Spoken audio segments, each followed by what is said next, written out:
Hello friends, आज मैं आपको बताऊंगा कि बच्चेदानी में दवा छोड़ने से पहले इन बातों का रखें ध्यान और कौन सी दवा आप उस स्थिति में बच्चेदानी में दवा छोड़ें। यानी आपको यदि जब भी जो नए वेटरनेरियन हैं बच्चेदानी में यदि या जो पशुपालक हैं बच्चेदानी में यदि आपकी गाय भैंस में किसी भी तरह की कोई दिक्कत हो गई है तो उसमें दवा छोड़ने से पहले यदि आप इन बातों का विशेष रूप से ध्यान रखेंगे तभी आपकी गाय भैंस में सबसे अच्छा रिजल्ट देगी। जो कई बार आपने देखा होगा कि कई बहुत इस तरह जो पशुपालक हैं या वेटरनेरियन हैं जो बार बार इस तरह कमेंट्स कर रहे थे, मेरे पास व्हाट्सएप पर बहुत इस तरह के मैसेज आ रहे थे कि सर इस टॉपिक पर हमें एक डिटेल सी वीडियो बना करके दे। तो मैंने सोचा ना क्यों न इस पर एक डिटेल से आपको वीडियो बना दी जाए ताकि आपको अच्छी तरह से समझ में आ जाए। बहुत इस तरह के पशुपालक हैं जो इस तरह के कमेंट्स भी करते हैं कि सर हमने कई बार बच्चेदानी में दवा छुड़वा ली है फिर भी जो हमारी जो गाय भैंस है वह बार बार रिपीट हो रही है, यानी उसका कोई प्रभाव हमें जो जितना रिजल्ट मिलना चाहिए उतना नहीं मिला है। तो इसका क्या कारण है वह भी आपको बताया जाएगा। कहने का मतलब है कि आज आपको पूरी तरीके से सही सटीक जानकारी दी जाएगी। तो चैनल पर पहली बार नए जुड़े हैं तो चैनल को सब्सक्राइब कर लें, साथ में बेल आइकन और ऑल वाला ऑप्शन दें। आपको पता है कि चैनल पर सटीक साइंटिफिक मेथड से आपको जानकारी दी जाती है ताकि आपको किसी भी तरह का कोई नुकसान न उठाना पड़े।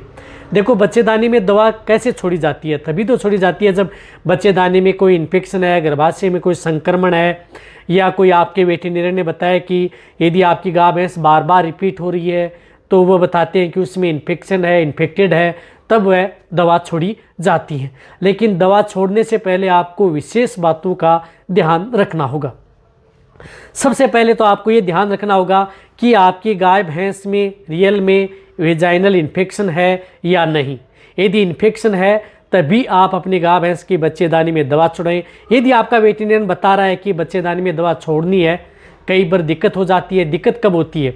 देखो, कई बार यदि आपकी गाय भैंस की डिलीवरी होती है, डिलीवरी होने के बाद में कई बार जो गाय भैंस है तो जेर प्रॉपर नहीं डाल पाती है, उसकी वजह से भी दवा छोड़नी पड़ती है। वह भी एक राइट टाइम है, छुड़वानी चाहिए। यदि आप अपनी गाय भैंस के बच्चे जिस प्रकार से डिलीवरी हुई, बच्चा दिया और उसके बाद में हाथ से जे निकलवाई है तो वहाँ पर कई बार पशु में पायोमेट्रा मेट्राइटिस होने के चांस रहते हैं। तो भी आप अपनी गाय भैंस में बच्चेदानी में दवा छुड़वानी चाहिए। अच्छा रिजल्ट लेना है, दवा ज़रूर छुड़ाएं ताकि आपका पशु जब भी हीट में आए तो गर्भ ठहरने के चांस ज़्यादा हो। यदि आपने कई बार इस तरह के फर्स्ट बार आपने यही करवाई है या नेचुरल करवाया है और फिर यदि आप कहते हैं कि उसमें बच्चेदानी में दवा छुड़ाएं, यदि इन्फेक्टेड है जिस तरह से डिस्चार्ज में या अदर कोई दिक्कत है तभी आपको दवा छुड़वानी चाहिए। एक और बताना चाहता हूं कि जब यदि आप अपने पशु में 2 से 4 बार यदि आप एआई करवा लेते हैं, एआई आर्टिफिशियल, तो आप जब एआई करवा लेते हैं उसके बाद में यदि आपका पशु गर्भ नहीं ठहर पाता है तो आपको एक बार नेचुरल की तरफ ज़रूर जाना चाहिए।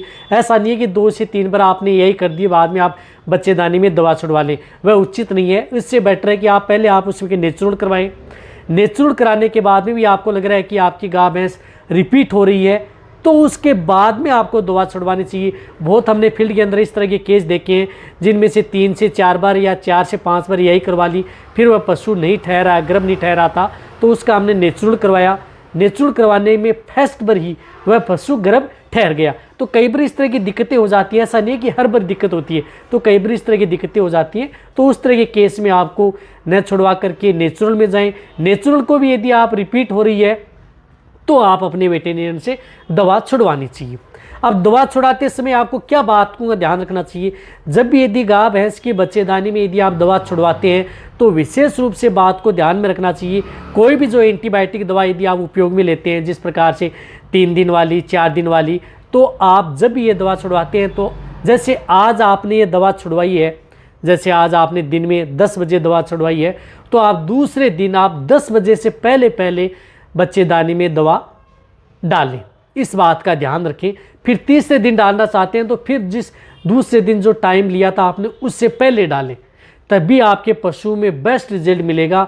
यदि आपको अच्छा रिजल्ट लेना है, यदि आपका वेटरनेरियन जैसे आज 10 बजे दवा छोड़ करके गया, दूसरे दिन यदि 12 बजे छोड़ रहा है तो आपको इतना रिजल्ट नहीं मिल पाएगा जितना आप लेना चाहते हैं। तो कभी भी आप अपने जो वेटरनेरियन हैं, पशुपालक हैं, इस बात का ध्यान में रखें। जो समय होता है उससे पहले दूसरे दिन दवा जल्दी छुड़ाएं। इस तरह से 2 दिन 3 दिन जिस तरह की स्थिति होती है पशु में उस तरह से दवा यदि आप पशु के बच्चेदानी में डालेंगे तभी आपको बेस्ट रिजल्ट मिलेगा। वैसे भी जैसे 2 से 3 दिन वाली दवा यदि आप 3 दिन यदि आप दवा डालेंगे तभी आपको रिजल्ट मिलेगा। यदि पशु में जिस प्रकार से पायोमेट्रा की शिकायत है या अदर कोई ज़्यादा इन्फेक्टेड है, बहुत ही ज़्यादा गाढ़ा डिस्चार्ज मुआज जैसा डाल रहा है, तो वहाँ पर आप 3 दिन दवा छोड़ें। अब दवा कौन सी छुड़ानी चाहिए? जिस तरह से मैंने बहुत तरह जिस प्रकार से सिपालिक्सिन आती है पाउडर फॉर्म में, ये भी आप छुड़वा सकते हैं, लेकिन इस तरह की दवा को आप 1 दिन की बजाय 3 दिन प्रयोग करवाएं तभी आपको बेस्ट रिजल्ट मिलेगा। इसी तरह से जिस प्रकार से लिक्विड में आता है लिवोफ्लोक्सासिन और इंडाजोल, जिस प्रकार से मेट्रीसेप आयु आता है या मेरीफ्लोक्स आयु आता है, मेट्रीसेप तो क्या है कि सिंगल डोज चीज़ आती है, उसके बारे में भी आपको आने वाले समय में एक डिटेल से वीडियो बताऊंगा। जिस तरह से मेरीफ्लोक्स आयु आती है, ये आपको लगातार 2 से 3 दिन पशु के बच्चेदानी में जिस प्रकार से 60 ml पर डे, 60 ml, ऐसा नहीं है कि आप 30 ml, 60 ml पूरी डोज लगाएं, 3 दिन आप छोड़ें। और सिपालिक्सिन में जिस प्रकार से लिक्सिन है, सिपास्ट है, आदि साल्ट की है और भी आती हैं, उसमें दवा का प्रयोग कर सकते हैं जो बहुत अच्छी दवा आती हैं। उसमें पोविडिन भी है, मेट्रोनिडाजोल भी है और अदर भी जो आती हैं, उनमें से कोई सी भी आप दवा का उपयोग अपने पशुओं में करा सकते हैं यदि आपको अच्छा रिजल्ट लेना है। वह आपका वेटरनरियन भी डिसाइड करता है कि बच्चेदानी में किस तरह का इन्फेक्शन है और उसमें कौन सी एंटीबायोटिक बेटर रिजल्ट देगी, तो उस स्थिति में दवा चेंज की जाती है, उसी के अनुसार उनमें दवा छोड़ी जाती है। लेकिन जितने भी जो नए वेटरनरियन हैं, पहले तो आप जो मैंने बातें बताई, इन बातों का ध्यान में रखना चाहिए। गाय भैंस की बच्चेदानी में दवा छोड़ने से पहले यदि आपका पशु रियल में इन्फेक्टेड है तभी आप उसकी बच्चेदानी में दवा छोड़ाएं। नहीं, कई बार क्या दिक्कत होती है कि इन्फेक्टेड होता नहीं है पशु और आप यदि दवा छोड़ देते हैं तो उसकी वजह से जो दूध देने वाले पशु हैं उनमें दूध की मात्रा क्या हो जाती है कि डाउन हो जाती है, फिर आप अपने पशु में दूध की मात्रा उतनी नहीं ले पाते। ये भी इसके साइड इफ़ेक्ट देखने को मिलते हैं, क्योंकि इस तरह की जो एंटीबायोटिक दवा होती है उससे पशु का दूध ज़रूर कम होता है। और बहुत इस तरह की दवा होती है, कई इस तरह के जो वेटरनरियन हैं जो इंट्रामस्कुलर लगने वाले इंजेक्शन है या कोई इस तरह के जो इंजेक्शन एंटीबायोटिक इंजेक्शन लगते हैं, वह इंजेक्शन क्या करते हैं कि जो बच्चेदानी में दवा छोड़ करके फिर आप एआई व नेचुरल कराते हैं, लेकिन वो क्या होते हैं कि आप उससे इतना बेटर जेल नहीं ले पाते जितना आप जो प्रॉपर दवा इंट्रायूट्राइन आती है मेडिसिन, उन्हीं दवाओं का उपयोग करेंगे, जितना आप जो इंजेक्शन यदि आप बच्चेदानी में छोड़ेंगे उनका रिजल्ट आपको नहीं मिल पाएगा जितना आप इन दवाओं से ले पाएंगे।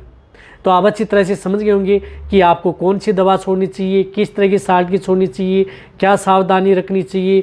और जब भी बच्चेदानी में दवा छुड़वाते हैं तो आप छोड़ने के बाद में पशु को 1.5 से 2 घंटे तक आप उसे बैठने न दें। दवा छोड़ने के बाद में पशुपालक को कह के आएँ, तभी आपको अच्छा रिजल्ट पशु में देखने को मिलेगा। इस तरह की बातों का ध्यान रखेंगे तभी आपको फील्ड में भी अच्छा, और पशुपालक हैं यदि ध्यान रखेंगे तो उनके पशु बार बार रिपीट भी नहीं होंगे और किसी भी तरह का इन्फेक्शन भी नहीं होगा। तो ये वीडियो जितना हो सकता है पशुपालक वेटरनरियन उनके साथ शेयर करें। इसी तरह की नॉलेज मेरी वीडियो आपको इस चैनल पर ऐसे ही मिलते रहेंगे। इसी तरह से वीडियो देखते रहें। थैंक्स, धन्यवाद।